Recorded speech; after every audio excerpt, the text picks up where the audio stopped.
Hey everyone, welcome to the Unfiltered Podcast. My name is Lee Stephenson, and I have the joy and privilege of overseeing church planting for Converge, along with my co-host here. I'm Danny Parmelee, and I oversee church planting for Converge Mid-America.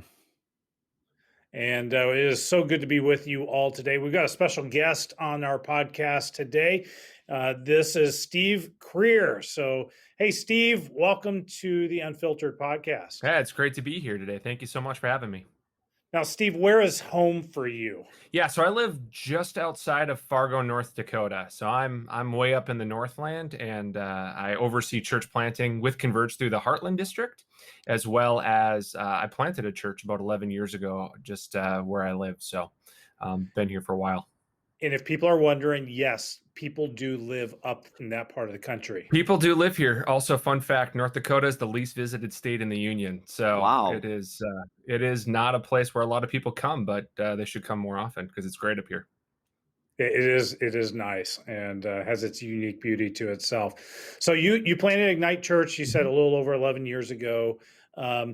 Why plant a church in the Fargo region of the country? Yeah, so that's a great question. I'm originally from the area, and one of the things that was super a big burden on my heart was it was just constantly was nagging at me was the reality that a lot of people knew about Jesus, but they didn't know Jesus. They knew all the rules, but had none of the joy of the relationship. And so we had lots of friends who were religious unbelievers, and just an area that desperately needs hope. Fargo, Moorhead area where I live is the third drunkest city in America. It's people drink hard and long here because of long winters and just not a lot of hope. And so we wanted to bring the hope of Jesus Christ to this area. And Steve, I'm sure that you get the jokes all the time, but in reality, so the movie Fargo is Yes. that really what it is like there, and how does that even inform, I guess, church planting a bit, I guess? Yeah. So one of the things that, so we used to be mad about that. Mhm. We'd be like, no, it's not like that. And they talk about the geography in the movie is all messed up. But is it flat? Yes. Is it white all in the winter? Yes. Does the wind blow hard? Yes. And we've just started to kind of embrace. In fact, actually, our visitor center in Fargo has a wood chipper. Just that people, Oh my. so people can come take a picture next to the wood chipper. So we've started to kind of just embrace the press that we have, even if it's not totally accurate. Because I'm sure as people are imagining your church plant, they're just thinking of the white scenery, and there's Steve's Yeah. church plant right there in the middle. There's just one little square little building. So Yeah, I mean, there's definitely more buildings than that, but we joke around and say that you can watch your dog run away for days because it's just so flat up here, and just the geography. But also, like a couple years ago, it snowed in 9 consecutive months. The first snow was in October. The last one was like May 3rd. wow. And so yeah, it does stay snowy up here for a while. That was kind of unusual, but yeah, it is kind of, you come up here, and if you come up in the winter, it's like, yeah, it's all white. There's lots of snow. And we make it work. So Very similar here in Florida, too. very similar. Yeah, kind of Tallahassee more than where you're at, but yeah, close. Yeah. So speaking of movies, Steve, you started Ignite Church in a movie theater. I did. Talk a little bit about doing portable church, and I'm curious too, like doing portable church situations when you are in Fargo, Moorhead in the wintertime. Yeah. So yeah, we planted the church. The schools weren't really open to having us. We weren't, every church is a church plant, but they hadn't had one for a while that wanted to meet in schools. And so the schools were actually really hesitant about bringing us in. And so we had to look for other options and went to the movie theaters, and there was a movie theater in town. It was a discount movie theater. And so my prayer was, God, please make this deal so good I can only describe it as stupid. That was my prayer. And I went up to them, and they said, we don't have a lot to offer you, but yeah, we'll let you use our building. How does $200 a Sunday sound? And we're like, yeah, that's pretty awesome. And if you know about renting movie theaters or just renting space as a church planner, that is stupid great. Stupid cheap. And in about year 6, they upped it to about $250 because we started using their projector. Oh, wow. Yeah. Well, we started using their projectors, so they said, "Yeah, you can use. We'll have to up." Well, you got inflation too. We do, yeah. So no, they've been so good to us. It is challenging to do church planting in movie theaters, especially for children's ministries. It's dark. The movies floors are slanted. The posters outside, like we've had like Texas Chainsaw Massacre posters in our nursery, and so we had to like figure out how to cover those up and pray over the building a lot. But yeah, it's been such a great spot for us because for the whole time we've met it publicly. That's what we've been doing, and so we say we've done church in the cheap seats. Nice. And it's been a really incredible space for people to feel comfortable who don't normally go to church, to come in and feel like, okay, I'm not going to get struck by lightning by walking in the building. It's actually direct quotes from people who've come in. So yeah, it's been a really cool thing. You said church planting, portable church in the winter in Fargo area. Yeah, it's intense. The coldest we ever unloaded our trailer was 74 below wind chill. Wow. It was. So there is no excuse for a planter to complain. That's right. Basically That's what right. you're saying. Back in my day. Yeah. We also walked uphill both ways to get there. Just kidding. There's no hills here. So yeah, we walked it, like 74 below is just dangerously cold. Like Yes. It's a health concern. And so we had to like schedule our teams to be like, hey, come in, come out, don't linger. But that was the day that we brought our equipment in, we set it out, and somebody went to like adjust a boom mic stand to like put it up for the worship team, and we snapped the stand in half because it was so cold. Wow. And that's when we realized we need to let our equipment thaw out on the ground before we set it up, because it was destroying XLR cables and all of our sound equipment. It was really, really hard on it. Yeah. Speaking of which, did you have to have any sort of heated storage during the winter, or did you literally park it outside and just hope for the best? That's the latter is the true, Danny. We didn't have a heated space, and so yeah, we had to show up in the winter. We had to show up extra early, and it's darker, so we had to show up extra early to get the equipment out on, like, get into the building and lay it out on the floor so it could start to warm up before we set everything up. But you learn, I mean, like, but every church plant has their own unique weird things, right? And so you learn to adapt and you go with it. And in Arizona, you're shaking scorpions out of your shoes, and you just got to figure things out. But yeah, that was one of the unique challenges we had up here, was just battling the cold. It's just really hard on equipment. Now, you not only being a church planter in that part of the country, you help oversee church planting for Converge in what we kind of call the Heartland District. Mm-hmm. Why don't you describe to us what the Heartland District is, first of all? Yeah, so it is a group of states that start at the Canadian border all the way down to the great nation of Texas. So we have North Dakota, South Dakota, Nebraska, Kansas, Oklahoma, and then Danny and I share a little bit of the Kansas City metro. We both have church planters in Kansas City. So it's just this long strip right down the center of the country. That's the area that I oversee for church planting. What do you see as kind of the greatest need of church planters that have a desire to plant in that area of the country?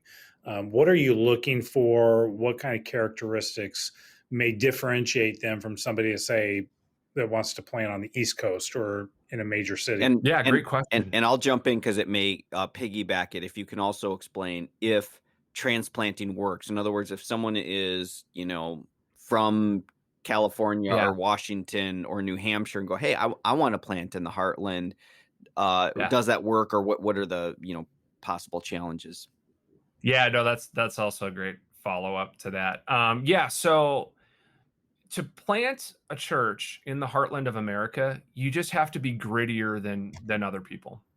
Like you just have to have a resolve, because it's not going to be easy. It's not going to come as fast. You have to understand that, like, people in other places, people are flocking to certain cities, and they're like, oh yeah, I planted a church and 3,000 people showed up, or 100 people showed up, and you're like, okay, well, I got a group of 20, and I'm in this for the long haul. And so the launch teams are smaller, usually. so I say that usually, there's definitely places where it can work a little bit different, but for the most part, you just have to have a gritty resolve to be here. It's not an area of the place that people come to very often. Like I said, North Dakota is the least visited state in the country. There's not a lot of people that come here. Different, and so with that, there's a suspicion of people who live here. So you're going to come in and you're going to plant a church here. First off, that's going to be something kind of different already. But why would you come here? Because it's the mentality that no one comes here. I can't fly direct to anywhere in my district from where I'm at, because there's no direct flights from Fargo to Omaha or Fargo to Wichita or Kansas City. You have to there's no good easy way to get here. So you just have to understand that you're going to be here. You're going to be spaced out a lot more, and you're going to have to link arms with people who are like-minded, but might not always totally line up. But you got to work together in order to make it happen. And that's so if somebody comes in from the East Coast or the West Coast and wants to plant in the middle of Kansas, or in Nebraska or South Dakota, it's going to be met with some suspicion. Like, why are you here? No one comes here. Why are you here? And there's a fierce independence that comes with our district, because we have the mentality that you always have to do it on your own.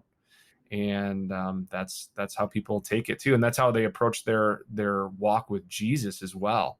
So, I'm going to heaven because I'm a good person is probably the most common response that you'll get, because people like, well, I had to work hard for everything else, so I could work hard for salvation too. So yeah, walking through those are some of those interesting challenges. Love it. Now, thinking through, a church planter that's going to jump into the Heartland district, especially if they're an outsider, they're going to be greeted with a level of suspicion. Why are you here? How do you coach a church planter that may be looking, going, man, I feel like God has called me to reach this farming community in Northwest Nebraska? Like, how do you coach them on what to do when they first land in that community? Boots on the ground. Yeah. We talk a lot about finding that person of peace. You need to find a local connection, even if it's, and often what happens is it's someone who has been around there a lot, but isn't from there. So they're one of us, but not one of us. So when my parents moved to a rural part of the country, actually northern Minnesota is where I grew up. I lived there from when I was 8, and I'm still not from there. And so what happens is usually you find people who kind of move to the area for whatever reason. And if you can find a connection, a person of peace, someone who has connections into the community, but they might actually not be from there, although you might find them, but most of the time it comes from someone who is church planting friendly, and gets you and understands you, but also you go in on their reputation, you go in on their relationships. If you put a sign up front, say, hey, we're new to church, most people will just be like, yeah, I'm good. They're not too eager to just check out something that's not known in some way, shape, or form, if that makes sense. So that's when the first people are like, hey, we want to come in. First off, yeah, are you from the area? Are you even from the region? If not, finding that person of peace. And even if you are, sometimes just moving to a different part of the state or a different state next to you, finding that person of peace. Now, thinking through like North Dakota, I think this would be helpful for people to kind of get a picture if they've never been to North Dakota. What is the overall population of North Dakota? And then how much of that is in like Fargo? Yeah. So overall population of the state of North Dakota is around 700,000, the entire state. And so it's pretty spaced out. So you get graduating classes in schools of 15, of 5, of 20. It's nuts. Yeah, I know, it's crazy, isn't it? I know homeschooling families that are bigger. So it's crazy that they have, they have these pockets. But yeah, Fargo, Moorhead, Moorhead, Minnesota is right on the edge there. The Fargo metro area is 250,000. So if you figure that, so So a 700,000, third of the state third of the population state, is yeah. represented just in that one city metro area. Yes, and then an hour north you have Grand Forks, North Dakota, that has the University of North Dakota. So that has about 100,000, that area. So you look at like where the population is, it's on the vast majority is on the eastern side of the state, right along the Minnesota border. Actually, is where most of it is. And so so it's spaced out, but it also creates a really neat culture with it as well. So. What is the reality of a planter that comes and they're not going into a city center? And I'm calling Fargo, Moorhead, Grand Forks city centers. Yep. Metropolises for that purpose. Metropolises. Yeah, yes. they are, given the context of where you're at. So I mean, like, do you recommend them to be bivocational? Not necessarily, but it definitely helps. Or at least if you have a skill that is transferable, like a trade. So if you can go and you might not be a full-time plumber, but you can help the local plumber, or you can drive a combine.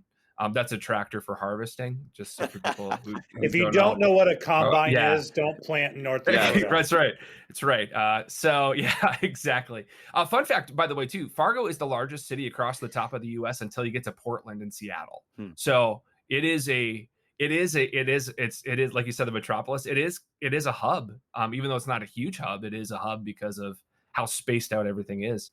And so I think you don't necessarily have to, but man, it really helps if you're handy, to be able to help out, build relationships, or have some kind of business acumen that you can come in and start building relationships. And I guess even besides just money, that it helps to that whole credibility issue, as you were saying before. And if you're coming from some other context, it's like, no, I'm out here in the fields, or I'm getting my hands dirty, with the plumbing. Like you said, it's probably a relationship builder beyond just a means of extra cash. Yeah, I would even say it's more important than the money. Money will come, those kinds of things. But yeah, to build relationships, to understand that I'm here for more than just selling you a bill of goods, but I'm actually trying to get involved in the community. So maybe it's not a trade, but maybe you substitute teach, or you coach, or those kinds of things that's going to get you into the fabric of the community. As well as, what's really nice is we still have a Christian memory here, although it's fading. We still have a Christian memory of communities that the pastors were community leaders. And so you do have a tremendous opportunity to get involved in your city, because they're always looking for people. So Rotary, city government, schools, hospitals, farming communities, any kind of thing that you can come alongside and help people. If you show that you're going to be here, because they just don't want you to come and leave. They want you to stay. So along with that follow-up, there seems to be just a little bit of attention. You had mentioned before about being in the theater, but also if you're new or an outsider, it might not go as well as stability. How does that factor into having a permanent location, white church with steps and a steeple, a type of thing? Speak to that tension a little bit of having that permanency, or having a little bit of that traditional edge in comparison to the theater feel. Yeah, it definitely lends credibility to the area. We were actually able to buy the movie theater over COVID that we've been meeting in. So we for the first time, we closed on it end of December. So we have less than a year into our building that we've always met in. But the amount of people that are coming now, just because they walk by and see the space, are like, oh, I know you're staying. Was a thing. We've been here a decade. So yeah, I think, having some kind of space that you're just not going to be fly by. It's met with, like, oh, so you're going to start a church, but you don't meet in a church, and then you don't have any space, and you're renting your house. And I don't know if you're going to stick around. We'll see how long exactly. We'll see how long you'll be here. Yeah, it's a lot of wait and see. And so if you can establish some kind of permanency, or put down roots, stake your flag in the ground, saying we're here, even if it's opening a coffee shop that the church meets in, or something like that. So it could be dual function as well.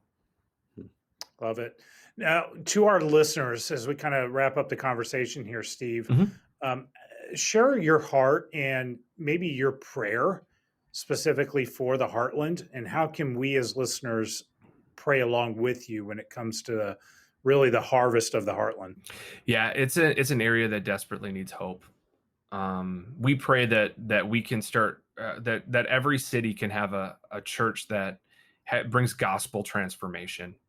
The winters are long. Up this way, down south, I mean, just even in the Kansas, Oklahoma area, meth is a huge problem in the Heartland because it's easy to produce out here because there's lots of spaces that you can just go make it and nobody knows that you're even around. So meth usage, alcoholism, domestic violence. These are the things that happen when people don't have hope. They try to lean on other things, and when that God fails them, then they lash out. And so I think just bringing hope to the area. Rural America is becoming one of the fastest de-church populations in America, and so you're seeing a lot of those kinds of things. We're under-resourced, and so yeah, if you're feeling called or want to know more, by all means, would love to talk with you. And if you're in the area hearing this, man, I think that the need is great and the opportunity is even greater. How if somebody feels an inkling to look at planting in the Heartland, how do they best get a hold of you, Steve? Yeah, you can email me, steve@convergeheartland.org is probably the easiest and best way to do that. You can go to the converge.org website and look up the Heartland district, and that'll direct you right to us as well. So when you come onto the website and you get the district map, you can click on the center of the country and we can get connected, because we'd love to start a conversation. Love it. Well, Steve, thanks for being with us today. For all of our listeners, thanks for tuning in. This is the Unfiltered Podcast. Until next time, keep it real.